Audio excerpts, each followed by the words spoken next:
All right, good afternoon, and thank you for participating in Student Success Week.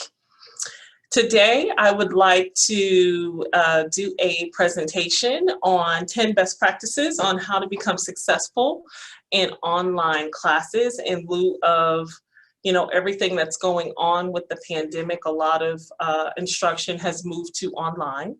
And so I'd like to share with you 10 best practices on how to be successful in an online platform for college courses. All right, so I'm going to share my screen so that we can get started on our presentation. All right. My name is Angela Moore. I am the Associate Director for the Student Success Division.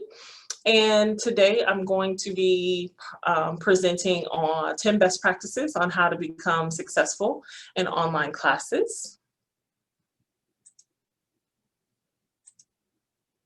So the first tip that I have for everybody is to prepare for your course.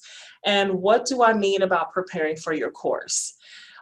Typically, when you enroll in a course, you will receive a syllabus for your course.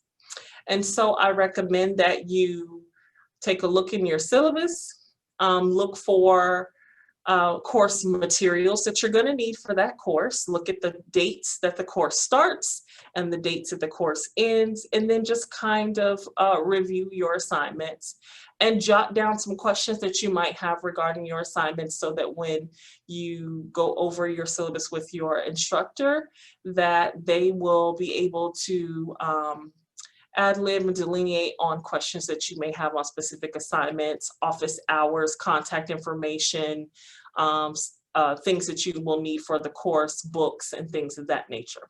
So always prepare for your course. Don't just go and log into your course and not have read things and prepared yourself mentally for your class or have educated yourself on what you're going to need for that particular course. You always want to go prepared. Number two, very important that you have a dedicated study space, whether you have a home office space or just a quiet space, so that when you are participating in your online courses, that you don't have a lot of background noise or people walking back and forth as a distraction, so that you can actively participate in class. Most times your microphone is muted, which takes a lot of the background noises out or distractions out, but you want to make sure that you're in a dedicated study space so that you as a student are not distracted from the outside, so that you can focus on what you need to focus on for your classes. So it's very important that you have that study space just so that you can disconnect from the outside, just for the time frame that you're actually in your classes, or for when you need to study or do homework, research, and things of that nature. So it's very important that you have that. Whether it's at home, it's a library, or a learning commons type location, you want to make sure you have a dedicated study space for yourself and that you actually do use it regularly. The third tip is eliminate distractions. So I just covered that on the last slide. A lot of times when you are in your dedicated study space or you're working on an assignment, you tend to veer off into something other than what you should, which is probably social media, your cell phone, having sidebar conversations with people around you, or even getting on a video game or something just for that moment instead of using your time wisely. So make sure that when you are working on schoolwork, or you're studying, or you're in classes, that you eliminate anything that can be a distraction to your learning and understanding, as well as comprehending the assignments and things that are needed from you. Number four, very important, most students don't realize that even though you're in a virtual course, you still have to take notes. Yes, most classes are recorded, but going back to the class and trying to filter through to find important things that you need to know can be tedious. So it's important to have the old-fashioned notebook and pen or even a laptop with a notes like Microsoft Word up where you can type your notes out or actually write them out. Studies have shown if you actually write out information that you're actually obtaining from a lecture, you tend to remember it quicker than just sitting and trying to keep it in your mind. So it's important to take notes so that you can go back and review important information that you're going to need for that course, assignments, and things of that nature. So make sure you take notes. Number 5, very important. In a virtual learning platform, active participation is very, very important. And please excuse the graphic that's on this page. It's wrong. But basically, you want to be active, and you want to be an active participant in your classes. So it's already tough for your instructor that you have to teach virtually to make sure that you have everyone's attention. But if you're not actively participating in class, it tends to elongate the course. It tends to elongate the class time. And then you have more of the instructor talking instead of students engaging in class. And it also makes it a lot fun for those students who are actively participating, and then it opens up dialogue. This helps you learn and retain things a lot. Sometimes the open dialogue will help you remember different concepts and things of that nature that are covered in class. So be an active participant in your classes. It helps not just you, but it helps your instructor and your peers. Number 6, very important that you check your emails regularly. Because you're on an online platform, your instructor will email you information, possibly on a day-to-day basis or week-to-week basis. And so you want to make sure that you check your emails regularly so that you're not missing important updates for class, if there's a change on something, or if there's more instruction for an assignment that has been assigned to you. So please make sure that you check your emails regularly and that you provide that as a habit for yourself each day. Number 7, this is a doozy. This is something I'm totally guilty of. Don't procrastinate. Procrastination will hurt you.